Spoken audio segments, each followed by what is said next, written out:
Hello everyone, দিনটা ছিল 6 March. সকালবেলা ছিল ত্রিধাকে আঁকাতে যাওয়া। তো ত্রিধাকে আঁকাতে চলে গেছিলাম। আর এই যে ত্রিধা এখানে দুষ্টুমি করছে, আঁকার থেকে বেশি দুষ্টুমি করছে। তারপর ত্রিধাকে আঁকিয়ে বাড়ি চলে আসি। বাড়ি চলে আসার পরে ছিল আমার মেকআপের ক্লাস। তো আজকে ক্লাসে এই শাড়ি ট্র্যাপিংটা দেখানো হয়েছে।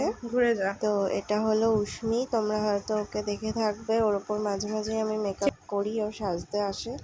তারপরে আমি দেখানোর পরে আমার স্টুডেন্ট আবার ওটা ওর ওপরেই আবার ওই শাড়ি ট্র্যাপিংটা প্র্যাকটিস করে নিচ্ছিল। তো আজকে দুটো শাড়ি ট্র্যাপিং ক্লাসে দেখানো হয়েছিল। আর ও খুব ভালোভাবেই ক্লাসগুলো মানে খুব তাড়াতাড়ি জিনিসগুলো ধরে নিতে পারছে। আর আগের দিন আইব্রোটা দেখানো হয়েছিল, সেটাও একটু প্র্যাকটিস করে নিচ্ছিল। তারপরে লাঞ্চে ছিল আজকে এটা। তারপর সন্ধ্যাবেলা আবার আঁকাতে চলে গেছিলাম বৈশালীকে, আঁকাতে না পড়াতে। আজকের ব্লগটা এইটুকুই।